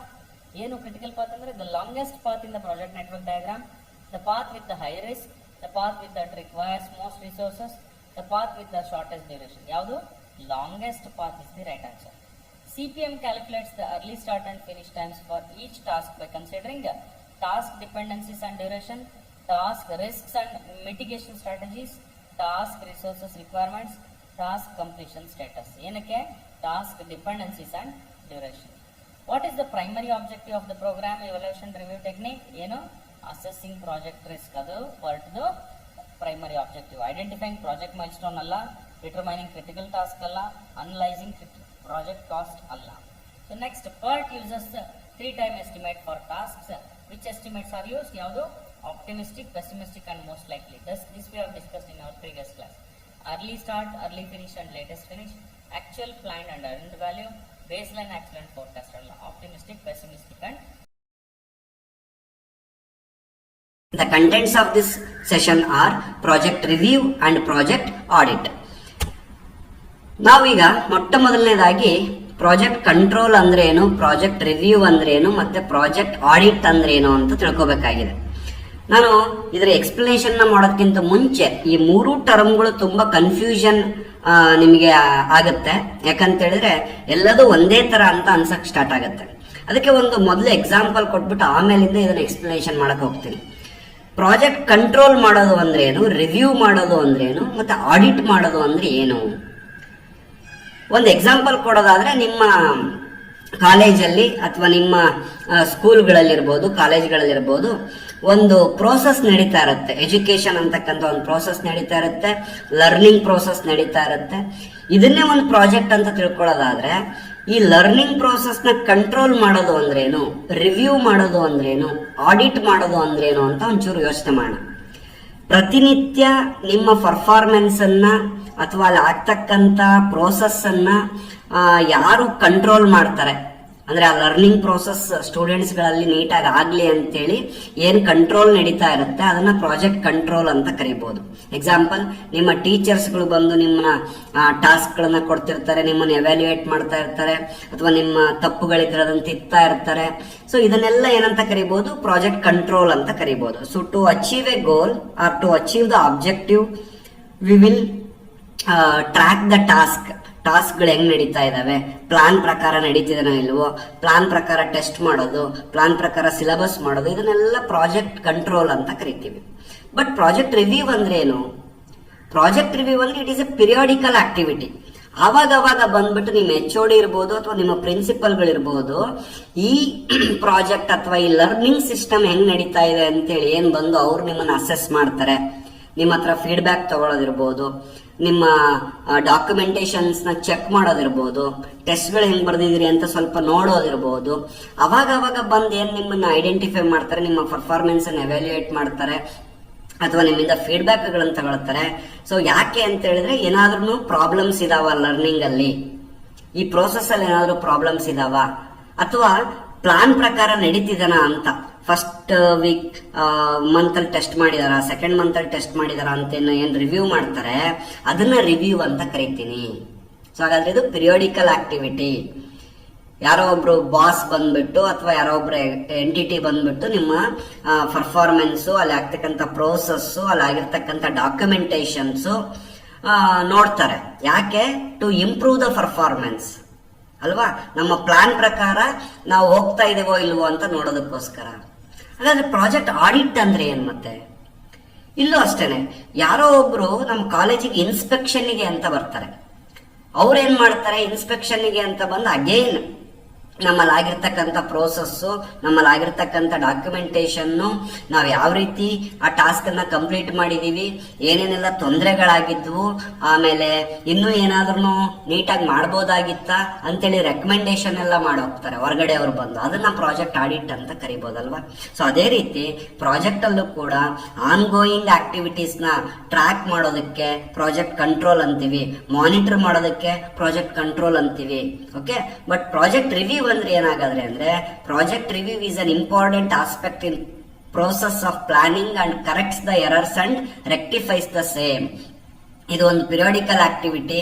ಇದೇನ್ ಮಾಡುತ್ತೆ ಅಂತ ಹೇಳಿದ್ರೆ planning ಮಾಡುತ್ತೆ and ಏನಾದ್ರೂ corrections ಗಳಿದ್ರೆ ಆ corrections ಗಳನ್ನ ಮಾಡುತ್ತೆ, errors ಗಳನ್ನ ತಿದ್ದುತ್ತೆ, ಮತ್ತೆ ಆ ಎರರ್ಸ್ ಗಳನ್ನ ರೆಕ್ಟಿಫೈ ಮಾಡುತ್ತೆ ಅಂತೇಳಿ.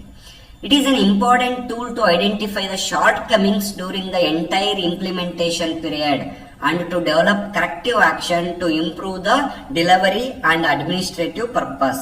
ರಿವ್ಯೂ ಅಂತಕ್ಕಂಥದ್ದು ಎಲ್ಲದರಲ್ಲೂ ಇರಲೇಬೇಕು. ಏನೇ ಒಂದು ಪ್ರೋಸೆಸ್ ನಡೀತಿದೆ ಅಂದ್ರೆ, ನಾವು ಜೀವನದಲ್ಲಿ ನಾವೇನೇ ಒಂದು ಕಲಿತಿದೀವಿ ಅಥವಾ ನಾವೇನೋ ಒಂದು ಟಾಸ್ಕ್ ಮಾಡ್ತಿದೀವಿ ಅಂದ್ರೆ ಅವಾಗ ರಿವ್ಯೂ ಮಾಡ್ತಾ ಇರಬೇಕು. ಯಾಕೆ ಅಂದ್ರೆ ನಮ್ಮಲ್ಲಿ ಇರ್ತಕ್ಕಂಥ ಶಾರ್ಟ್ ಕಮಿಂಗ್ಸ್, ತಪ್ಪುಗಳನ್ನ ತಿದ್ಕೊಳ್ಳೋದಕ್ಕೆ, ಮತ್ತೇನಾದ್ರೂ ಕರೆಕ್ಷನ್ಸ್ ಮಾಡ್ಕೊಳ್ಳೋದಕ್ಕೆ, ನಮ್ಮ ಕ್ವಾಲಿಟಿಯನ್ನು ಇಂಪ್ರೂವ್ ಮಾಡ್ಕೊಳ್ಳೋದಕ್ಕೆ. ಸೊ ರಿವ್ಯೂ ಅಂತಕ್ಕಂಥದ್ದು ಇಂಪಾರ್ಟೆಂಟ್ ಆಗಿರುತ್ತೆ. ಹಾಗಾದ್ರೆ ಇದರ ಅಬ್ಜೆಕ್ಟಿವ್ಸ್ ಏನು, ಯಾಕೆ ರಿವ್ಯೂನ ಮಾಡ್ತಾರೆ ಅಂದ್ರೆ, ನಾನು ಈಗಾಗಲೇ ಹೇಳಿರೋ ತರ to access the impact of the project. ಈ ಪ್ರಾಜೆಕ್ಟ್ ಯಾವ ರೀತಿ ಪರಿಣಾಮವನ್ನು ಬೀರ್ತಾ ಇದೆ ಅಂತಕ್ಕಂಥದ್ದನ್ನ ನೋಡ್ಲಿಕ್ಕೆ. Examine the project efficiency, efficient ಆಗಿ ಪ್ರಾಜೆಕ್ಟ್ ನಡೀತಿದನಾ, ಪ್ಲಾನ್ ಪ್ರಕಾರನೇ ನಡೀತಿದನ, ರಿಸೋರ್ಸ್ಗಳು ಚೆನ್ನಾಗಿ ಕೆಲಸ ಮಾಡ್ತಿದಾವ, ಕ್ವಾಲಿಟಿಯನ್ನ ಕೊಡ್ತಾ ಇದಾರ ಪ್ರಾಜೆಕ್ಟ್ ಅಲ್ಲಿ, ಇದನ್ನೆಲ್ಲ ಚೆಕ್ ಮಾಡುತ್ತೆ. To measure the quality of the project, to verify the safety aspects. Project ಮಾಡುವಾಗ ಏನೇನೆಲ್ಲ ಸೇಫ್ಟಿ ಮೆಜರ್ಸ್ ತಗೊಳ್ತಾ ಇದ್ದಾರೆ, ಮೇ ಬಿ ವರ್ಕರ್ಸ್ಗಾಗಿರ್ಬೋದು ಅಥವಾ ಪ್ರಾಜೆಕ್ಟ್ ಅನ್ನ ಯೂಸ್ ಮಾಡ್ತಕ್ಕಂಥ ಯೂಸರ್ಸ್ಗಾಗಿರ್ಬೋದು, ಏನೆಲ್ಲ ಸೇಫ್ಟಿ ಆಸ್ಪೆಕ್ಟ್ಸ್ ನ ಮಾಡಿದ್ದಾರೆ. To help, to guide, to direct and aid the planners. ಈ ಏನ್ ಪ್ರಾಜೆಕ್ಟ್ ಪ್ಲಾನಿಂಗ್ ಅಂತ ಮಾಡ್ತಿರ್ತಾರೆ ಅವ್ರುಗಳು ನೆಕ್ಸ್ಟ್ ಪ್ರಾಜೆಕ್ಟ್ ಮಾಡುವಾಗ ಈ ಪ್ರಾಜೆಕ್ಟ್ ಇಂದ ಆಗಿರ್ತಕ್ಕಂಥ ತಪ್ಪುಗಳನ್ನ ತಿದ್ಕೋಬೇಕಲ್ಲ, ಈ ಪ್ರಾಜೆಕ್ಟ್ ಅಲ್ಲಿ ಆಗಿರ್ತಕ್ಕಂಥ ಬೆಸ್ಟ್ ಪ್ರಾಕ್ಟೀಸಸ್ ನ ಅವ್ರು ಕಂಟಿನ್ಯೂ ಮಾಡ್ಬೇಕಲ್ಲ.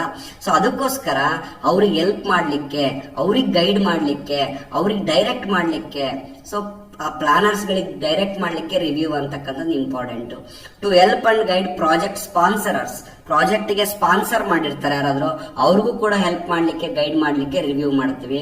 To assess the outcome of the project, ಅಲ್ಲಿ ಪ್ರಾಜೆಕ್ಟ್ ಇಂದ ಬಂದಿರತಕ್ಕಂತ ನೋಡಿ, ಎಜುಕೇಶನ್ ಅಲ್ಲಿ ಸ್ಟೂಡೆಂಟ್ಸ್ ಗಳು ಕಲ್ತಾದ್ಮೇಲೆ ಅವ್ರೇನ್ ಹೊರಗಡೆ ಬರ್ತಾರೆ, ಆ ಹೊರಗಡೆ ಬಂದಂತ ಸ್ಟೂಡೆಂಟ್ ನ ಅಸೆಸ್ ಮಾಡೋದು ಕೂಡ ಒಂದು ರಿವ್ಯೂ ಆಗುತ್ತೆ. ಅಥವಾ ಒಂದು ಟೆಸ್ಟ್ ಬರೆದಿರ್ತೀರಾ, ಟೆಸ್ಟ್ ಬರೆದಾದ್ಮೇಲೆ ಯಾವ ರೀತಿ ಬರೆದಿದ್ದಾರೆ ಅಂತೇಳಿ ಅಸೆಸ್ ಮಾಡ್ತೀವಿ. ಅದೇ ರೀತಿ ಪ್ರಾಜೆಕ್ಟ್ ಔಟ್ಕಮ್ಸ್ ಅನ್ನ ಅಸೆಸ್ ಮಾಡ್ಲಿಕ್ಕೆ ಪ್ರಾಜೆಕ್ಟ್ ರಿವ್ಯೂನ ಮಾಡ್ತೀವಿ. ಸೊ ಇಷ್ಟು ಪ್ರಾಜೆಕ್ಟ್ ರಿವ್ಯೂನ ಅಂದ್ರೆ ಏನು, ಮತ್ತೆ ಪ್ರಾಜೆಕ್ಟ್ ರಿವ್ಯೂನ ಆಬ್ಜೆಕ್ಟಿವ್ಸ್ಗಳು ಅಂತ. ಯಾರು ಮಾಡ್ತಾರೆ ಪ್ರಾಜೆಕ್ಟ್ ರಿವ್ಯೂಸ್ನ ಅಂತ ಹೇಳಿದ್ರೆ, ಮೇ ಬಿ ನಿಮ್ಮ ಪ್ರಾಜೆಕ್ಟ್ ಮ್ಯಾನೇಜರ್ಸ್ಗಳಾಗಿರ್ಬೋದು, ಅಥವಾ ಅವರ ಹೈರಾರ್ಕಿನಲ್ಲಿ ಇರ್ತಕ್ಕಂಥ ಮ್ಯಾನೇಜರ್ಸ್ಗಳಾಗಿರ್ಬೋದು, ಅವ್ರುಗಳು ರಿವ್ಯೂ ಮಾಡ್ತಾರೆ. ಅಥವಾ ಒಂದು ಕ್ವಾಲಿಟಿ ಟೀಮ್ ಅಂತ ಇದ್ಬಿಟ್ಟು ಆ ಕ್ವಾಲಿಟಿ ಟೀಮ್ನವ್ರು ಬಂದ್ಬಿಟ್ಟು ರಿವ್ಯೂ ಮಾಡ್ಬೋದು ಯಾವ ರೀತಿ ನಡೀತಿದೆ ಅಂತೇಳಿ. So this is project review. Project audit ಅಂದ್ರೆ ಏನು? ನೀವೆಲ್ಲ ಕೇಳಿರ್ತೀರ ಈ ವರ್ಣ, ಆಡಿಟ್ ಮಾಡಿಸ್ತಾ ಇದೀವಿ ಅಂತ. ಕೆಲವೊಂದು ಕಂಪ್ನಿಗಳಲ್ಲಿ ಆಡಿಟ್ ನಡೀತಾ ಇರುತ್ತೆ, ಕೆಲವೊಂದು ಯೂನಿವರ್ಸಿಟಿಗಳಲ್ಲಿ ಆಡಿಟ್ ನಡೀತಾ ಇರುತ್ತೆ, ನಮ್ಮ ಕಾಲೇಜ್ಗಳಲ್ಲೂ ಕೂಡ ಆಡಿಟ್ಗೆ ಅಂತ ಬರ್ತಾ ಇರ್ತಾರೆ ಅವಾಗವಾಗ. ಅಂದ್ರೆ ಮೇ ಬಿ ವರ್ಷಕ್ಕೊಂದ್ಸಲ ಮಾಡ್ಬೋದು ಅಕಾಡೆಮಿಕ್ ಆಡಿಟ್ ಅನ್ನ, ಅಥವಾ ಏನಾದ್ರೂ ಫೈನಾನ್ಷಿಯಲ್ ಆಡಿಟ್ ಆದ್ರೆ 2 ವರ್ಷಕ್ಕೆ 3 ವರ್ಷಕ್ಕೆ ಬಂದು ಆಡಿಟ್ ಅಂತ ಮಾಡ್ತಾ ಇರ್ತಾರೆ. ಅದೇ ರೀತಿ ಪ್ರಾಜೆಕ್ಟ್ ಅಲ್ಲೂ ಕೂಡ ಆಡಿಟ್ ಅಂತಕ್ಕಂಥದ್ದು ವೆರಿ ವೆರಿ ಇಂಪಾರ್ಟೆಂಟ್.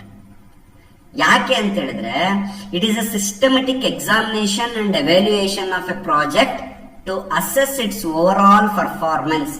ಪ್ರಾಜೆಕ್ಟ್ ನ ಪರ್ಫಾರ್ಮೆನ್ಸ್ ಯಾವ ರೀತಿ ನಡೀತು, adherence to the project management standards and achievements of project objectives.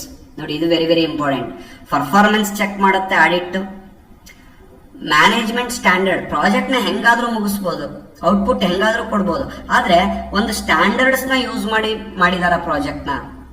Standards ಅಂತ ಹೇಳಿದ್ರೆ ಒಂದು ಪ್ರಾಜೆಕ್ಟ್ ಮಾಡುವಾಗ ಏನೇನೆಲ್ಲ ಸೇಫ್ಟಿ ಮೆಜರ್ಸ್ ಮಾಡಬೇಕು, ಏನೇನೆಲ್ಲ ಕೋಡಿಂಗ್ ಅಲ್ಲಿ ಸ್ಟ್ಯಾಂಡರ್ಡ್ಸ್ ಇರಬೇಕು, ಕ್ವಾಲಿಟಿನಲ್ಲಿ ಸ್ಟ್ಯಾಂಡರ್ಡ್ಸ್ ಇರಬೇಕು, ಟೆಸ್ಟಿಂಗ್ ಅಲ್ಲಿ ಸ್ಟ್ಯಾಂಡರ್ಡ್ಸ್ ಇರಬೇಕು, ಅವುಗಳನ್ನೆಲ್ಲ ಫಾಲೋ ಮಾಡಿದಾರ. ಫಾಲೋ ಮಾಡಿನೂ ಪ್ರಾಜೆಕ್ಟ್ ಔಟ್ಕಮ್ ಕೊಡ್ಬೋದು, ಫಾಲೋ ಮಾಡ್ದೇನೂ ಕೊಡ್ಬೋದು. ಅಲ್ಲಿ ಪ್ರಾಜೆಕ್ಟ್ ಮುಗೀತು ಅಂತ ಹೇಳ್ತೀವಿ. ಬಟ್ ಆಡಿಟ್ ಏನ್ ಮಾಡುತ್ತೆ, ನೀನ್ ಪ್ರಾಜೆಕ್ಟ್ ಮುಗಿಸಿದ್ಯಾ ಸರಿ, ಆದ್ರೆ ಸ್ಟ್ಯಾಂಡರ್ಡ್ಸ್ ನ ಯೂಸ್ ಮಾಡಿ ರೂಲ್ಸ್ ಗಳನ್ನ ಫಾಲೋ ಮಾಡಿದ್ಯಾ ಇಲ್ಲ ಅಂತ ಚೆಕ್ ಮಾಡುತ್ತೆ. ಅಚೀವ್ಮೆಂಟ್ಸ್ ಆಫ್ ಪ್ರಾಜೆಕ್ಟ್ ಆಬ್ಜೆಕ್ಟಿವ್ಸ್, ನಿಮ್ಮ ಪ್ರಾಜೆಕ್ಟ್ ಆ ಅಬ್ಜೆಕ್ಟಿವ್ಸ್ ಅಂತ ಏನಿದ್ವಲ್ಲ ಅವನ್ನೆಲ್ಲ ಅಚೀವ್ ಮಾಡಿದೆನಾ? ಪ್ರಾಜೆಕ್ಟ್ ಏನ್ ಕೆಲಸ ಮಾಡ್ಬೇಕಾಗಿತ್ತು, ಅಬ್ಜೆಕ್ಟಿವ್ ಸೆಟ್ ಮಾಡಿರ್ತೀವಿ, ಆ ಅಬ್ಜೆಕ್ಟಿವ್ಸ್ನೆಲ್ಲ ಫುಲ್ಫಿಲ್ ಮಾಡ್ತಿದ್ದಾನ ಅಂತ ನೋಡೋದಕ್ಕೆ ಪ್ರಾಜೆಕ್ಟ್ ಆಡಿಟ್ ಅಂತ ಕರಿತೀವಿ. It involves a comprehensive review of project documentation, process, deliverables and outcomes. ಹಾಗಾದ್ರೆ ಏನ್ ಮಾಡ್ತಾರೆ ಆಡಿಟ್ ಅಲ್ಲಿ ಅಂತ ಹೇಳಿದ್ರೆ, ಬಂದ್ಬಿಟ್ಟು ಡಿಟೇಲ್ ಆಗಿ ರಿವ್ಯೂ ಮಾಡ್ತಾರೆ. May be after project complete ಆದ್ಮೇಲೆ ಇರ್ಬೋದು, ಅಥವಾ ಪ್ರಾಜೆಕ್ಟ್ ನಡೆಯುವಾಗಿರ್ಬೋದು, ಎರಡೂ ಟೈಮಲ್ಲೂ ಬರ್ಬೋದು. ಇದು ಯೂಶುವಲಿ ಪ್ರಾಜೆಕ್ಟ್ ಮುಗಿದ ಮೇಲೆ ಮಾಡ್ತಾರೆ ಆಡಿಟ್ ಅಂತೇಳಿ. ಸೊ ಡಾಕ್ಯುಮೆಂಟೇಶನ್ ಎಲ್ಲ ಚೆಕ್ ಮಾಡ್ತಾರೆ. ನೀವು ಯಾವ ರೀತಿ ರಿಕ್ವೈರ್ಮೆಂಟ್ಸ್ ನ ತಗೊಂಡಿದ್ರಿ, ಯಾವ ರೀತಿ ಡಿಸೈನ್ ಮಾಡಿದಿರಿ, ಏನೇನ್ ಸ್ಟ್ಯಾಂಡರ್ಡ್ಸ್ ಫಾಲೋ ಮಾಡಿದಿರಿ, ಏನೇನ್ ಪ್ರೋಸೆಸ್ ಮಾಡಿದಿರಿ, ಅದೆಲ್ಲ ಡಾಕ್ಯುಮೆಂಟೇಶನ್ ಚೆಕ್ ಮಾಡ್ತಾರೆ. ಪ್ರೋಸೆಸ್ ಏನೇನು ಫಾಲೋ ಮಾಡಿದಿರಿ ಚೆಕ್ ಮಾಡ್ತಾರೆ. ಡಿಲಿವರಬಲ್ಸ್, ಯಾವ ಟೈಮಿಗೆ ಏನೇನು ಡಿಲಿವರಿ ಕೊಟ್ಟಿದ್ದೀರಿ ಪ್ರಾಡಕ್ಟ್ಸ್ ನ, ಅದನ್ನ ನೋಡ್ತಾರೆ. ಔಟ್ಕಮ್ಸ್ ಗಳು, ಲಾಸ್ಟಿಗೆ ಬಂದಿರೋ ಔಟ್ಕಮ್ಸ್ ಗಳನ್ನ ನೋಡ್ತಾರೆ. ಆಮೇಲೆ identify the strengths, weakness and areas of improvements. ಈ ಪ್ರಾಜೆಕ್ಟ್ ಅಲ್ಲಿ ಇರ್ತಕ್ಕಂಥ ಸ್ಟ್ರೆಂತ್ ಏನು, ಏನೇನ್ ಬೆಸ್ಟ್ ಪ್ರಾಕ್ಟೀಸ್ ಯೂಸ್ ಮಾಡಿದೀರಾ, ಯಾವ ರೀತಿ ಪ್ಲಾನ್ ಮಾಡ್ಕೊಂಡು ಮಾಡಿದೀರಾ, ಗುಡ್ ಎಫರ್ಟ್ಸ್ ಗಳು ಏನೇನಿದಾವೆ ಅದನ್ನೆಲ್ಲ ಚೆಕ್ ಮಾಡ್ತಾರೆ. ವೀಕ್ನೆಸ್, ಏನ್ ಪ್ರಾಬ್ಲಮ್ ಮಾಡ್ಕೊಂಡಿದೀರಾ, ಏನ್ ತೊಂದರೆಗಳು ಬಂದು, ಏನ್ ರಿಸ್ಕ್ ಗಳು ಬಂದು ಅದನ್ನೆಲ್ಲ ಐಡೆಂಟಿಫೈ ಮಾಡ್ತಾರೆ. ಮತ್ತೆ ಇನ್ನು ಯಾವ ರೀತಿ ಇದನ್ನ ಇಂಪ್ರೂವ್ ಮಾಡ್ಕೋಬಹುದಾಗಿತ್ತು ಅದನ್ನೆಲ್ಲ ಐಡೆಂಟಿಫೈ ಮಾಡ್ತಾರೆ. ಯಾಕೆ ಬೇಕಿದೆಲ್ಲ? ಒಂದು ಕಂಪ್ನಿ ಬೆಳಿಬೇಕು ಅಂತ ಹೇಳಿದ್ರೆ, ಒಂದು ಪ್ರಾಜೆಕ್ಟ್ ಮುಗಿದ್ಮೇಲೆ ಇದನ್ನೆಲ್ಲ ನಾವು ಆಡಿಟ್ ಮಾಡಿದ್ರೆ, ರಿವ್ಯೂ ಮಾಡಿದ್ರೆ ಮುಂದಿನ ಪ್ರಾಜೆಕ್ಟ್ಸ್ ಗಳಿಗೆ ಹೆಲ್ಪ್ ಆಗುತ್ತೆ. ನಾವು ಮುಂದೆ ಸ್ಟ್ರೆಂತ್ ಗಳನ್ನ ಮುಂದೆ ತಗೊಳ್ತಾ ಹೋಗ್ತೀವಿ, ವೀಕ್ನೆಸ್ ಗಳನ್ನ ಕರೆಕ್ಷನ್ ಮಾಡ್ಕೊಳ್ತಾ ಹೋಗ್ತೀವಿ. ಆ ರೀತಿ ಇಂಪ್ರೂವ್ಮೆಂಟ್ಗೋಸ್ಕರ ಮಾಡ್ತಕ್ಕಂಥದ್ದು ಪ್ರಾಜೆಕ್ಟ್ ಆಡಿಟ್ ಅಂತಕ್ಕಂಥದ್ದು. The primary goal of the project audit is to provide an independent assessment of the project's effectiveness, efficiency and compliance with the project management practices. ನಾನು ಆಗ್ಲೇ ಹೇಳ್ದಂಗೆ ಎಫೆಕ್ಟಿವ್ನೆಸ್, ಎಫಿಷಿಯನ್ಸಿ ಚೆಕ್ ಮಾಡುತ್ತೆ. ಕಾಂಪ್ಲಿಯನ್ಸ್, ಸ್ಟ್ಯಾಂಡರ್ಡ್ಸ್ ಗಳಿಗೆ compliance ಇದೆನಾ ಅಂತ check ಮಾಡುತ್ತೆ. Compliance ಅಂತ ಹೇಳಿದ್ರೆ ಎಲ್ಲದನ್ನು ಫಾಲೋ ಮಾಡಿದಾರಾ ಅಂತ ಚೆಕ್ ಮಾಡುತ್ತೆ. That is project audit. ಇದರ ಆಬ್ಜೆಕ್ಟಿವ್ ಏನು? ಅಸೆಸ್ ಪ್ರಾಜೆಕ್ಟ್ ಪರ್ಫಾರ್ಮೆನ್ಸ್ ನ ಅಸೆಸ್ ಮಾಡುತ್ತೆ. ಐಡೆಂಟಿಫೈ ರಿಸ್ಕ್ ಅಂಡ್ ಇಶ್ಯೂಸ್, ಇದು ರಿಸ್ಕ್ಗಳು ಏನೇನಿದ್ವು, ಇಶ್ಯೂಸ್ಗಳು ಏನಿದ್ವು ಅಂತ ನೋಡುತ್ತೆ. ಎವ್ಯಾಲ್ಯೂಯೇಟ್ ದ ಕಾಂಪ್ಲಿಯನ್ಸ್, ಅಂದ್ರೆ ಏನೇನ್ ಸ್ಟ್ಯಾಂಡರ್ಡ್ಸ್ ಗಳು ಫಾಲೋ ಮಾಡಿದ್ದಾರೆ ಅಂತ ಎವ್ಯಾಲ್ಯೂಯೇಟ್ ಮಾಡ್ತಾರೆ. ಪ್ರಾಜೆಕ್ಟ್ ಕ್ವಾಲಿಟಿ ಚೆಕ್ ಮಾಡ್ತಾರೆ ಅಂಡ್ ರೆಕಮೆಂಡೇಶನ್ ಕೊಡ್ತಾರೆ. ಅಂದ್ರೆ ಆಡಿಟರ್ಸ್ ಗಳು ನೀವು ಈ ರೀತಿ ಮಾಡಬಹುದಾಗಿತ್ತು, ಈ ರೀತಿ ಮಾಡಬಹುದಾಗಿತ್ತು ಅಂತ ಹೇಳಿ ರೆಕಮೆಂಡೇಶನ್ ನ ಕೊಡ್ತಾರೆ ಟು ಇಂಪ್ರೂವ್ ದ ಪ್ರಾಜೆಕ್ಟ್. ಯಾಕಂದ್ರೆ ಯಾರು ಮಾಡ್ತಾರೆ ಇದನ್ನ ಪ್ರಾಜೆಕ್ಟ್ ಆಡಿಟ್ ನ ಅಂತ ಹೇಳಿದ್ರೆ, ಒಬ್ಬರು ಆಡಿಟರ್ಸ್ ಅಂತ ಇರ್ತಾರೆ. ಮೇ ಬಿ ಇಂಟರ್ನಲ್ ಆಡಿಟರ್ಸ್ ಇರ್ಬೋದು, ಅದೇ ಕಂಪ್ನಿನಲ್ಲಿ ಇರ್ಬೋದು, ಅಥವಾ ಹೊರಗಡೆಯಿಂದ ಬಂದಿರೋ ಎಕ್ಸ್ಟರ್ನಲ್ ಎಂಟಿಟಿ ಆಗಿರ್ಬೋದು ಅವರು. ಎಕ್ಸ್ಟರ್ನಲ್ ಇಂದ ಬಂದಿರೋರು ಆಗಿರ್ಬೋದು ಅಥವಾ ಪ್ರಾಜೆಕ್ಟ್ ಕಂಪ್ನಿನಲ್ಲೇನೆ ಇರ್ಬೋದು ಅಂತ ಅವ್ರನ್ನ ಆಡಿಟರ್ ಅಂತ ಕರಿತೀವಿ. ಅವ್ರ ಕೆಲಸ ಏನು? Providing the actual status of the project from time to time. Project ಏನಾದ್ರೂ ನಡಿಬೇಕಾದ್ರೆ ಆಡಿಟ್ ಮಾಡಿದ್ರೆ ಅದ್ರ ಸ್ಟೇಟಸ್ ಏನಿದೆ ಅಂತೇಳಿ ಅದನ್ನ ಇನ್ಫಾರ್ಮೇಶನ್ ಅನ್ನು ಕೊಡೋದು. ಈ has to examine the project methodology and techniques. ಏನೇನು ಮೆಥಡಾಲಜಿ ಯೂಸ್ ಮಾಡ್ತಿದ್ದಾರೆ, ಟೆಕ್ನಿಕ್ಸ್ ಯೂಸ್ ಮಾಡ್ತಿದ್ದಾರೆ ಅಂತ ನೋಡೋದು. ಇವ್ರೊಂಥರ ಇನ್ಸ್ಪೆಕ್ಷನ್ ಮಾಡಕ್ ಬಂದಿರೋರ್ ತರ. ಇನ್ಸ್ಪೆಕ್ಷನ್ ಮಾಡಕ್ ಬಂದಿರೋರು ಏನೇನ್ ಮಾಡ್ತಾರೆ, ಶಾಲೆಗೆ ಇನ್ಸ್ಪೆಕ್ಷನ್ ಬಂದ್ರೆ ಏನೇನ್ ಪ್ರೋಸೆಸ್ ಫಾಲೋ ಮಾಡ್ತಿದ್ರೆ, ಏನೇನ್ ಮೆಥಡ್ಸ್ ನ ಫಾಲೋ ಮಾಡ್ತಿದ್ರೆ, ಏನೇನ್ ಟೆಕ್ನಿಕ್ ಯೂಸ್ ಮಾಡ್ತಿದ್ರೆ ಟೀಚಿಂಗ್ ಮಾಡ್ಲಿಕ್ಕೆ, ಮಕ್ಕಳಿಗೆ ಎಕ್ಸಾಮ್ ಮಾಡ್ಲಿಕ್ಕೆ, ಅವ್ರನ್ನ ಇಂಪ್ರೂವ್ ಮಾಡ್ಲಿಕ್ಕೆ ಅಂತ ಚೆಕ್ ಮಾಡ್ತಾರಲ್ವಾ. ಅದೇ ತರನೇ ಪ್ರಾಜೆಕ್ಟ್ ಮಾಡುವಾಗ ಏನೇನ್ ಮೆಥಡಾಲಜಿಸ್ ಟೆಕ್ನಿಕ್ಸ್ ಯೂಸ್ ಮಾಡ್ತಿದ್ರ ಅಂತ ಅವನು ಎಕ್ಸಾಮಿನ್ ಮಾಡ್ತಾರೆ. Identification of quality problems during the work and giving recommendation to overcome those problems. ಏನಾದ್ರೂ ಪ್ರಾಬ್ಲಮ್ಸ್ ಇದ್ರೆ ಅವಕ್ಕೆ ಸೊಲ್ಯೂಷನ್ಸ್ ಕೊಡ್ತಾರೆ, ರೆಕಮೆಂಡೇಶನ್ಸ್ ಕೊಡ್ತಾರೆ. ಈ should prepare the action plans. Next ಏನೇನು ಮಾಡಬೇಕು, ಹೆಂಗ್ ಮಾಡಬೇಕು ಅಂತಕ್ಕಂಥ ಆಕ್ಷನ್ ಪ್ಲಾನ್ ನ ಪ್ರಿಪೇರ್ ಮಾಡಿಕೊಡ್ತಾರೆ. Auditor has to measure the present and future state of the project. ಈಗ ಏನ್ ಸ್ಟೇಟಸ್ ಇದೆ, ಮುಂದೆ ಯಾವ ಸ್ಟೇಟಸ್ ಅಲ್ಲಿ ಇರುತ್ತೆ, ಏನಾದ್ರೂ ಫಾಸ್ಟ್ ಆಗ್ಬೇಕಾ ಅಥವಾ ಸ್ಲೋ ಡೌನ್ ಆಗ್ಬೇಕಾ ಅನ್ನೋದ್ರ ಬಗ್ಗೆ ಎಲ್ಲ ಮೆಜರ್ ಮಾಡ್ತಾರೆ. Establishing a good information base for proper estimation and costing of the project. ಯಾವ್ದಾದ್ರು ಒಂದು ಹೊಸ ಪ್ರಾಜೆಕ್ಟಿಗೆ ಎಸ್ಟಿಮೇಶನ್ ಕಾಸ್ಟಿಂಗು ಮಾಡಬೇಕು ಅಂದ್ರೆ, ಈಗ ಯಾವ್ದೋ ಒಂದು ಹೊಸ ಪ್ರಾಜೆಕ್ಟ್ ತಗೊಳ್ಬೇಕು, ನಾನು ಯಾವ್ದೋ ಒಂದು ರೋಡ್ ಮಾಡಿಸ್ಬೇಕು ಅಂತ ಇಟ್ಕೊಳ್ಳೋಣ, 10 ಕಿಲೋಮೀಟರ್ ರೋಡ್. ಈ ಆಡಿಟರ್ಸ್ ಅನ್ನೋರು ಹೆಂಗಿರ್ಬೇಕು ಅಂದ್ರೆ, ಅವ್ರು ಈ ತರದ ಪ್ರಾಜೆಕ್ಟ್ಸ್ ಗಳನ್ನ ನೋಡಿ ನೋಡಿ ನೋಡಿ ಆಡಿಟ್ ಮಾಡಿ ಅವ್ರ ಹತ್ರ ಒಳ್ಳೆ ಇನ್ಫಾರ್ಮೇಶನ್ ಇರ್ಬೇಕು. 10 ಕಿಲೋಮೀಟರ್ ರೋಡ್ ಮಾಡ್ಲಿಕ್ಕೆ ನನಗೆ ಎಷ್ಟು ಕಾಸ್ಟ್ ಆಗುತ್ತೆ, ಎಷ್ಟು ದಿನ ಬೇಕಾಗುತ್ತೆ, ಎಷ್ಟು ರಿಸೋರ್ಸ್ ಬೇಕಾಗುತ್ತೆ, ಅದೆಲ್ಲದಕ್ಕೂ ಒಂದು ಇನ್ಫಾರ್ಮೇಶನ್ ಕೊಡೋರಾಗಿರ್ಬೇಕು ಅವರು ಅಂತ. This is project auditors work. ಈ ತರ ಒಬ್ರು ಆಡಿಟರ್ಸ್ ಅಂತ ಇರ್ತಾರೆ, ಅವರು ಈ ಎಲ್ಲ ಕೆಲಸಗಳನ್ನು ಮಾಡ್ತಾರೆ. ಈ ಎಲ್ಲ ಕೆಲಸಗಳನ್ನು ಮಾಡೋದ್ರಿಂದ ನೋಡಿ, ಪ್ರಾಜೆಕ್ಟ್ ಕಂಟ್ರೋಲ್ ಮಾಡೋದ್ರಿಂದ, ರಿವ್ಯೂ ಮಾಡೋದ್ರಿಂದ, ಆಡಿಟ್ ಮಾಡೋದ್ರಿಂದ ಕ್ವಾಲಿಟಿ ಇಂಪ್ರೂವ್ ಆಗುತ್ತೆ, ಮತ್ತೆ ಕಾಸ್ಟ್ ಮತ್ತೆ ಟೈಮ್ ಸೇವ್ ಆಗುತ್ತೆ ಮುಂದಿನ ಪ್ರಾಜೆಕ್ಟ್ಸ್ ಗಳಿಗೆ ಅಂತ. Right. So these are all the topics I wanted to cover. And ಇದ್ರ ಮೇಲ್ಗಡೆ ಯಾವ ರೀತಿ ಕ್ವಶನ್ಸ್ ಕೇಳ್ತಾರೆ ಅಂತಕ್ಕಂಥದ್ದನ್ನ ನೋಡೋಣ. ಈ ಕ್ವಶನ್ಸ್ ಗಳ ಮೇಲೆನೆ ಈ ಸಲ ನಿಮಗೆ ಎಕ್ಸಾಮಿಗೆ ಕ್ವಶನ್ಸ್ಗಳು ಬರ್ಬೋದು ಸ್ನೇಹಿತರೆ. ಹಾಗಾದ್ರೆ ಬನ್ನಿ ನೋಡೋಣ. ಮೊಟ್ಟ ಮೊದಲನೇ question, what is the purpose of project review?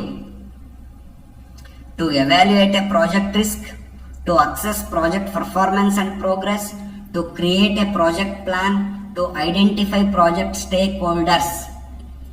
Risk ಅನ್ನ ಐಡೆಂಟಿಫೈ ಮಾಡೋದು ಪ್ರಾಜೆಕ್ಟ್ ರಿವ್ಯೂ ಕೆಲಸನ, ಅಥವಾ ಪರ್ಫಾರ್ಮೆನ್ಸ್ ಮತ್ತೆ ಪ್ರೋಗ್ರೆಸ್ ನ ಅಸೆಸ್ ಮಾಡೋದು ಅದ್ರ ಕೆಲಸನ, ಅಥವಾ ಪ್ಲಾನ್ ಮಾಡೋದು ಪ್ರಾಜೆಕ್ಟ್ ರಿವ್ಯೂ ಕೆಲಸನ, ಅಥವಾ ಸ್ಟೇಕ್ ಹೋಲ್ಡರ್ಸ್ ನ ಐಡೆಂಟಿಫೈ ಮಾಡೋದ?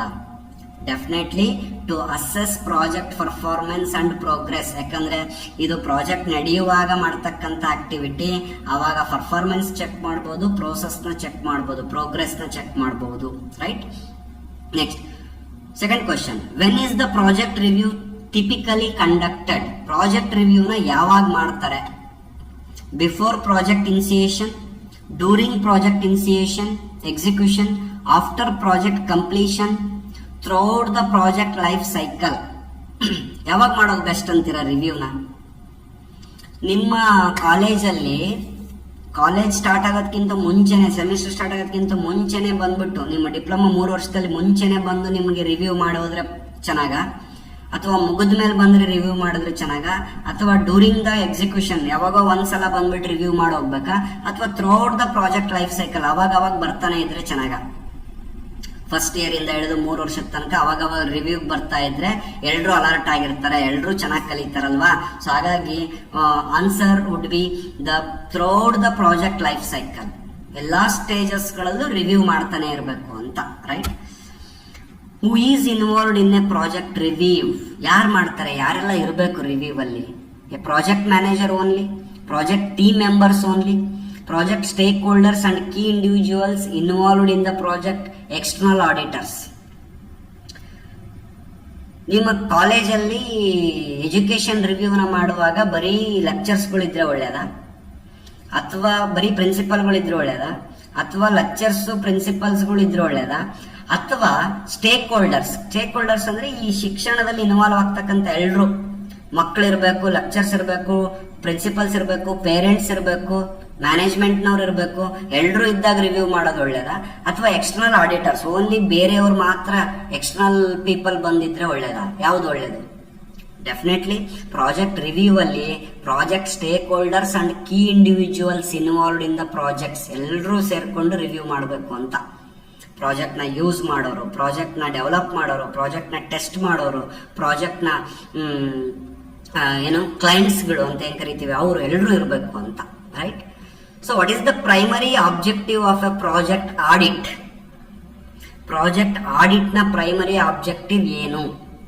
To identify project milestones, to assess project risk, to evaluate project compliance and performance, to create project budget.